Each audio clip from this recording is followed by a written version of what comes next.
Good morning बच्चों। मैं सीमा शर्मा आज आपको वर्कशीट 8 इकोसिस्टम पारितंत्र से संबंधित है जो कि क्लास 7th के लिए है को पढ़ाऊंगी। आज की वर्कशीट में हमें ये वर्क जानना है कि ऐसे कौन कौन सी जगह पे हैं जहाँ पे जीव जंतु रहते हैं, वह उनमें आपसी संबंध कैसे होते हैं जिससे कि वो एक पारितंत्र का निर्माण करते हैं। आइए चलिए देखते हैं आज की वर्कशीट में हमें क्या क्या पढ़ना है।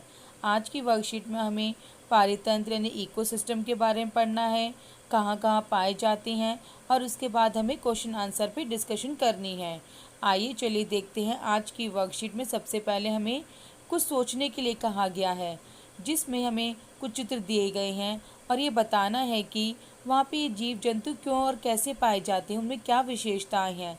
जैसा पहला चित्र दिया गया है कि कैक्टस का पौधा, कि कैक्टस का पौधा जो है उसमें पत्तियों में कांटे क्यों होते हैं, क्योंकि वो कहाँ पाया जाता है, मरुस्थल में, जहाँ पानी की कमी बहुत ज़्यादा होती है। इसीलिए पानी की इवेपोरेशन को रोकने के लिए उसके में कांटे होते हैं।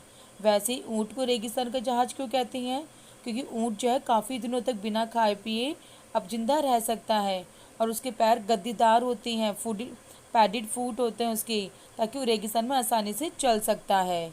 आइए चलिए इसके बाद देखते हैं। सेकंड चित्र है कमल के पौधे की जो पत्तियां हैं वो चपटी क्यों होती हैं, ताकि पानी उसके ऊपर आके जम ना जाए। उसके बाद दूसरा चित्र है कि मेंढक जो है पानी के आसपास क्यों पाया जाता है, क्योंकि उसे कीड़े मकोड़े खाना पसंद है, इसीलिए पानी के आसपास पाया जाता है।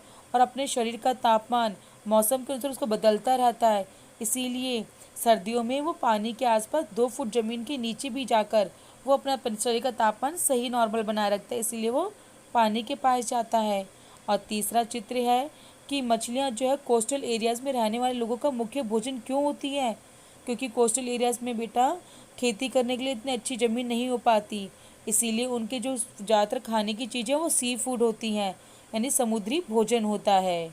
आइए चलिए देखते हैं कि इकोसिस्टम क्या है। हमें एक पाउंड का इकोसिस्टम बताया गया है जिसमें कई जीव जंतु रहते हैं, जैसे डक है, आपका माउंटेन है, रॉक्स हैं, प्लांट्स हैं, आपके एनिमल्स हैं, जो कि ग्रास है, ये सब क्या हैं, एक इकोसिस्टम का निर्माण करती हैं, जो कि सब एक दूसरे पे डिपेंड करते हैं, पानी पीने आते हैं, कोई किसी को खाता है, ये सब क्या है, इकोसिस्टम है।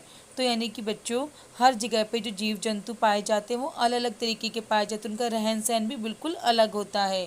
सभी पेड़ पौधे, जीव जंतु और ह्यूमन सभी क्या है, अपने इन्वायरमेंट पे डिपेंड होते हैं और एक दूसरे पर भी डिपेंड है। सभी जो हमारे ह्यूमन मतलब लिविंग ऑर्गेनिज्म है वो उनके इन्वायरमेंट के बीच में एक संबंध बना रहता है, जिससे कि एक नया इकोसिस्टम फॉर्म होता है, नया पारितंत्र का निर्माण होता है। यानी बच्चों एक पारितंत्र में वे सभी कारक जो विशिष्ट क्षेत्र में परस्पर क्रिया करते हैं, यानी एक दूसरे संबंधित होते हैं, चाहे वो लिविंग थिंग्स हो चाहे नॉन लिविंग थिंग्स हो, उस वो क्या बनाते हैं, अपना एक इकोसिस्टम बनाते हैं, जिसमें बच्चों संसार में प्रत्येक विशिष्ट पारितंत्र का अपने निर्जीव वस्तुओं द्वारा निर्मित स्वयं की स्थितियाँ होती हैं, कि जो पर्यावरण होता है वो निर्जीव होता है, उसमें कौन जिंदा रह सकता है कौन नहीं रह सकता, तो विशिष्ट स्थितियाँ वो होती हैं और वही निर्धारित करती है कि किस प्रकार के जीव वहाँ रह पाएंगे।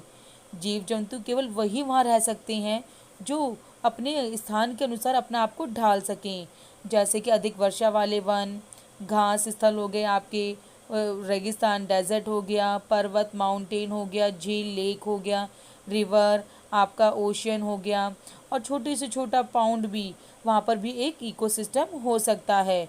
और बच्चों मानव ने भी ह्यूमन ने भी अपने दिमाग का यूज़ करते हुए जो है अब कृत्रिम यानी जो मानव की बनाई हुई चीज़ें हैं उससे एक इकोसिस्टम बनाया गया, जैसे मछली घर बना दिया उसने, बाग बगीचे जैसे पार्क बनाया है, तो इस प्रकार हमारा एक इकोसिस्टम बना है। तो बच्चों इससे हमें क्या समझ आता है कि इकोसिस्टम क्या है, पारितंत्र क्या है, वह तंत्र जिसमें समस्त सेब जीवधारू सब एक दूसरे पर निर्भर होते हैं और पर्यावरण के उन भौतिक और रासायनिक कारकों के साथ परस्पर क्रिया करते हैं जिसमें वो रहते हैं, और एक उनके बीच एनर्जी का ट्रांसफ़र होता रहता है। तो इसे क्या कहते हैं, हम इकोसिस्टम कहते हैं, जिसमें एनर्जी ट्रांसफ़र होती रहती है और सभी लिविंग ऑर्गेनिज्म जो है वो एक दूसरे पे डिपेंड होते हैं, बाय फिजिकली भी और केमिकली भी। तो इसे क्या कहते हैं, इकोसिस्टम। आइए चलिए देखते हैं इसके क्वेश्चन आंसर। पारितंत्र कैसे बनता है? सभी जीव जंतु, पेड़ पौधे, मानव अपने आसपास के पर्यावरण पे क्या होते हैं? डिपेंड होते हैं, वो एक दूसरे पे डिपेंड है। तो इससे क्या बनता है? हमारा पारितंत्र यानी कि इकोसिस्टम फॉर्म होता है। जो सभी जीव जंतु एक दूसरे पे डिपेंड होते हैं, ये तभी बनता है। इसमें living thing and non living things दोनों ही इंक्लूड होते हैं। आइए चलिए देखते हैं सेकंड क्वेश्चन। इसमें आपको बताना है कि पारितंत्र कौन सा नहीं है, यानी जो कि ह्यूमन ने बनाया है वो बताना है आपको। जैसे मरुस्थल है वो प्रकृति ने बनाया है, पार्क किसने बनाया है? ह्यूमन ने बनाया है। वन फॉरेस्ट किसने बनाया है? आपके नेचर ने बनाए हैं। पॉन्ड किसने बनाया है? वो भी नेचर ने बनाया है। तो इसका करेक्ट आंसर क्या हुआ? पार्क, क्योंकि क्या है? ये ह्यूमन मेड इकोसिस्टम है। आइए चलिए देखते हैं थर्ड क्वेश्चन। इसमें आपको बताना है कि इनका पारितंत्र कौन सा है। जैसे मछली, पानी, कमल का फूल कहाँ पाए जाते हैं? ये पॉन्ड में पाए जाते हैं, यानी तालाब में पाए जाते हैं। उसके बाद है रेत, ऊंट, कैक्टस का पौधा, ये सब कहाँ पाए जाते हैं? ये हमारे मरुस्थल यानी कि डेजर्ट में पाए जाते हैं। घने पेड़, जंगली जानवर और मिट्टी कहाँ पाई जाती हैं? ये पाए जाते हैं हमारे वन यानी कि जंगल में पाई जाती हैं। उसके बाद है शंकुधारी वृक्ष, भेड़, बर्फ, ये सब कहाँ पाए जाते हैं? माउंटेन पे, पर्वत पे पाए जाते हैं। बच्चों, अगर आपको मेरी वीडियो अच्छी लगी हो, समझ आया हो, तो मेरी वीडियो को लाइक और सब्सक्राइब ज़रूर करें और इस तरीके से ध्यान से पढ़ते रहें। Thank you.